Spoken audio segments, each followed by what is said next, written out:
नमस्कार मैत्रिणींनो, स्वागत आहे आपलं सीताच्या स्वयंपाकमध्ये. तर आज तुम्हाला चवळीच्या शेंगापासून रेसिपी दाखवणार आहे. म्हणजे चवळीच्या शेंगांचं काय बनणार आहे पहा पुढे. हे माझ्याकडे 2 जुड्या आहेत चवळीच्या शेंगाच्या. अशाच भेटतात बाजारात रबर लावून. तुम्हाला माहीतच आहे. 2 कलर असतो भाज्यांचा ह्या. एक हिरवीगार असते आणि एक जराशी पोपटीसारखी असते. तर ती मी हिरवीवाली घेतलेली आहे. गावरान असते हिरवी म्हणून ती घेतलेली आहे. चवीला छान असते ही. तर ही घेतलेली आहे. तर मी असं कापून घेतले शेंडे पहिले आणि नंतर पहा कशी पद्धतीने कापणार आहे. आता आणखीन अशा पद्धतीने शेंडे कापले ना मग थोडी निसायला पण आपल्याला सोपी जाते आणि चिरून होती. तसे मग तुकडे एक एक करत बसलं ना वेळ लागतो. तर ही चिरण्यासाठी छान आहे. या पद्धतीने करून घ्यायची. पहा मी दाखवते आता कशा पद्धतीने. मी या पद्धतीने करते. तुम्ही आणखीन कुठल्या पद्धतीने करत असलं तर नक्कीच मला कमेंटमध्ये कळवा.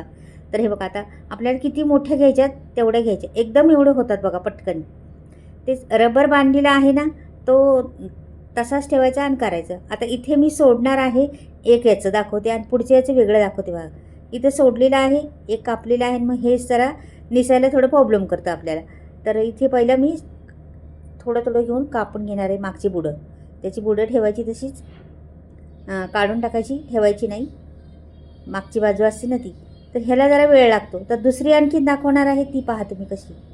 त्या जोडीला वेगळी पद्धत दाखवणार आहे. कापण्याची पद्धत वेगळी, करण्याची पद्धत वेगळी. ही फार अप्रतिम लागती भाजी. फक्त केली पाहिजे ना आपण चमचमीत अशी. वेगळी पद्धत एकदम. टिफिनसाठी खूप फायदेशीर आहे आणि तुम्हाला तोंडी लावण्यासाठी किंवा भाजी चपाती भाकरीबरोबर खायला फार अप्रतिम लागते.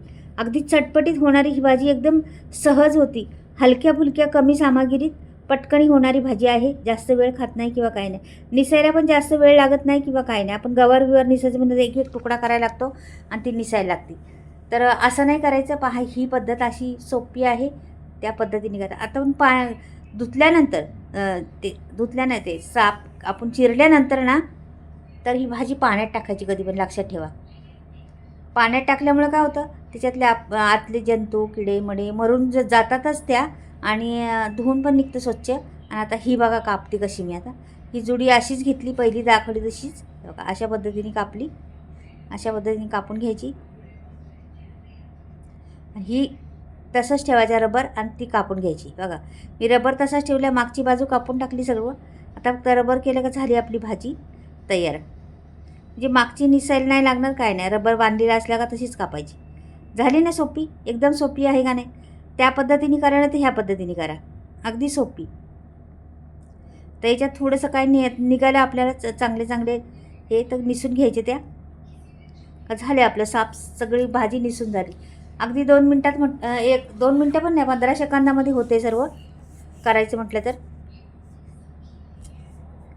पहा झालेली आहे. हे टाकून द्यायची. हे नाही घ्यायचं आता सगळं कचरा.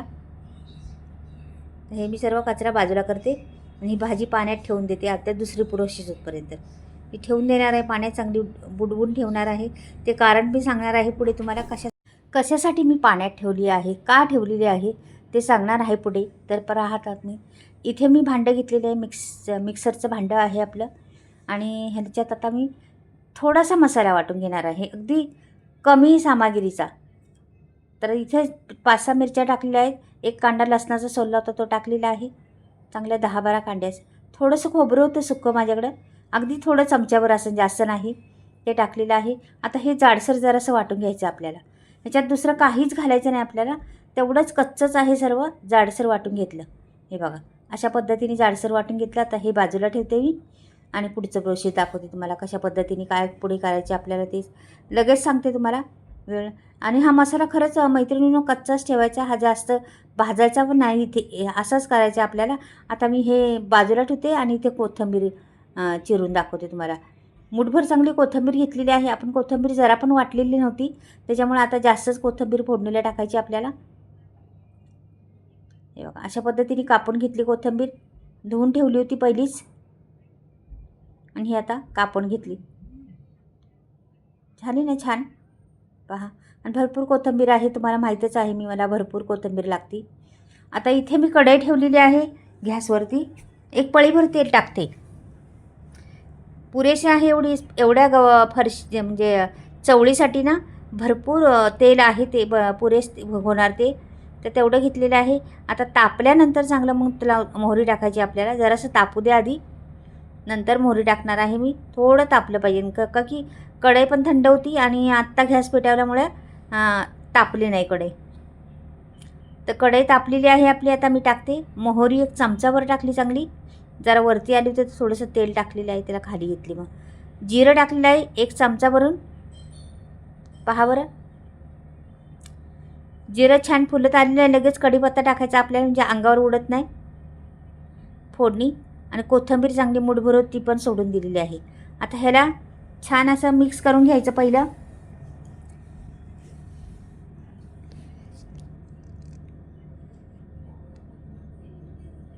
मिक्स करून घेतलं चांगलं. आता टाकायचे आपल्याला तो मसाला. पहिले आपला हळद वगैरे टाकूया. अर्धा चमचा मी हळद टाकलेली आहे. दुसरं काय, आणि थोडंसं हिंग टाकायचं. ह्या रेसिपीला थोडं हिंग चुटकीभर टाकला ना छान स्वाद येतो. थोडासा हिंग टाकला आहे. आणि मग तो मसाला आहे ना वाटलेला आपण, खोबरं आणि मिरच्या लसूण एवढंच वाटलं होतं आपण. आलं पण नाही घालायचं याला. तर हे एवढं घेतलेलं आहे आणि ह्याला परतून घ्यायचं जरा, का कच्चंच होतं ना सर्व. ह्याला चांगलं तेल सुटेपर्यंत मसाला परतून घ्यायचा आपल्याला. चांगला मिनिटभर हलवायला पाहिजे. तर परतून होतोय चांगला. तेल सुटायला लागले बघा आता मसाल्याला. हे पहा, आता हा मसाला जवळजवळ परतूनच झालेला आहे आपला. हे बघा, तर ही आपली आता चवळीच्या शेंगा आहेत ना, त्या आपल्या पाण्यातून मी काढलेल्या आहेत बाजूला आता. आणि त्या आता मी दाण्याचं कूट पण टाकते पहिले 2 चमचे त्याच्यामध्ये. हे बघा, दाण्याचा कूट पण टाकलेला आहे 2 चमचे. नंतर चवळी द्यायची सोडून त्याच्यात आपल्याला. जरासं हलवून घेते पहिली. शेंगदाणे भाजून मी कूट बनवून ठेवते, त्याच्यात टाकते मग. तर हे सर्व आता चवळी मी टाकून दिलेली आहे त्याच्यामध्ये. हिरवीगार चवळी आहे ना, काय म्हणते हॉस्पिटल. तर आता सर्वीकडून मी हलवून घेते व्यवस्थिशीर, मस्त मिक्स करून घेते. नंतर मग आता ह्याच्यात आपल्याला अजून मीठ टाकायचे. पहिलं मिक्स करून घेते व्यवस्थिशीर, नंतर मीठ टाकते. आता हा मसाला सगळीकडे लागला पाहिजे पहिला, का की पाणी आपल्याला त्याच्यात थोडंच घालायचं. आता किती पाणी घालणार आहे मी पहा, नंतर तुम्हाला दाखवतेच. आता हे मिक्स झाल्यानंतर पाणी किती घालायचे ते मेन आहे. हे कसं लगेच शिजणार आहेत ह्या, का की कवळ्या आहेत, त्याच्यात दाण्या बिलकुल नाही अजून. थोडे थोडे दाणे आलेले आहेत बारीक बारीक, नाही तर पूर्ण कवळ्या आहेत एकदम. तर आता मी मीठ टाकते पहिले बघा. हे मीठ टाकून घेते सर्व. आपल्याला किती चवीप्रमाणे आळणी खाराट तुमच्यावर आहे मीठ टाकायचं ते मैत्रिणीनो. आणि खरंच ही रेसिपी एकदा बनवून पहा, खूप चटपटीत लागती आणि अगदी सहज होणारी, हलकी फुलकी म्हणतात ना, पटकनी होणारी. आणि टिफिनसाठी समजा, किंवा तोंडी लावण्यासाठी, किंवा चपातीबरोबर, भाकरीबरोबर, कशाबरोबरही खा. आणि अगदी चटपटीत होती. तुम्हाला नुसत्या दाण्याचा कूट घालायचा तर नुसता दाण्याचा कूट पण घालू शकता, नाही तर नुसतंच खोबरं घालायचं तर आणखीन एखादा चमचाभर खोबरं घातला तरी पुरेसे होते. म्हणजे काय हेच घाला तेच घाला नाही असं काहीच नाही त्याला लागत. अगदी साध्या पद्धतीत होती. तर आता याच्यात मी पाणी बघा किती लागतं, एवढीच पळी भरून टाकणार आहे बघा, मापाणीच अगदी एवढं पाणी पुरेसं आहे. आता हे पाणी मी का माहिती आहे का तुम्हाला भिजत घातलं होतं मी. ह्या शेंगांमध्ये पाणी घुसतं आतमध्ये आणि शेंगा टवटवीत राहतात, ताज्या एकदम. अशा असं वाटतं शिजल्या तरी त्या ताज्या दिसतात. तर तशा दिसावं म्हणून पाण्यात ठेवायच्या त्यांना, नंतर भाजी फोडणीला टाकायची. तर आता मी टाकलेली आहे सर्व. आणि आता बघा, एक 2-3 मिनटं बारीक गॅस करून ठेवणार आहे. हे बघा 2-3 मिनटं झालेली आहे. शेंगा आपल्या झालेल्या आहे, हिरव्यागार शेंगा तशाच्या तशा राहिल्या आहेत. रंग बदलला नाही त्याचा किंवा काहीच नाही. मसाला फक्त मिक्स झालेला आहे. ह्या शिजलेल्या आहेत. ह्याला जास्त पण शिजवायचं नाही, ह्याला खूप कमी शिजवायचं, नाही तर जास्त शिजलं ना त्याची चव जाते. तर आता हे झालेलीच आहे. मी आता तुम्हाला बघा किती मोकळी फडफडीत आणि कशी छान झालेली आहे ना, अगदी चमचमीत झालेली आहे. तर आता मी काढून दाखवते वाटीमध्ये तुम्हाला. हे बघा, मस्त रंग आलेला आहे तिला आणि छान दिसते एकदम. मोकळी फडफडीत आणि मस्त झालेली आहे. आणि रंग ढालला आहे का बघा तुम्ही तिचा, आहे तोच रंग आहे का नाही. जसं काय आपण आत्ता तोडून आणून लगेच बनवली असं. ते पाण्यात ठेवल्यामुळे होता मैत्रिणींनो असं. तर ही भाजी झालं किंवा आपण दुसऱ्या फरसबी केली, ती पाण्यात ठेवली. म्हणजे अशा 2-4 भाज्या आहेत, या पाण्यात जर ठेवल्या ना तरी छान अशा टवटवीत होतात परत. तर ही आता संपूर्ण झालेली आहे.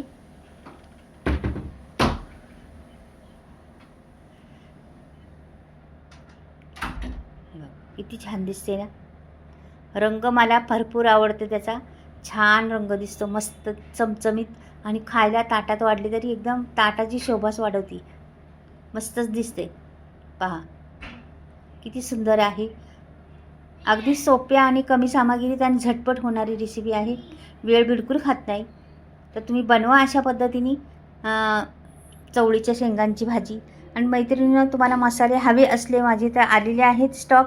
तुम्हाला घ्यायचा असला तर नक्कीच स्क्रीनवरती नंबर दिलेला आहे. ह्या बिना केमिकलचे मसाले आहेत, चुलीवर भाजलेले सर्वच काही बरेच मसाले आहेत. आणि मसाले घ्यायचे तर घ्या, पण माझी ही चवळीच्या शेंगाची भाजी कशी झाली ती नक्कीच कळवा कमेंटमध्ये. बाय.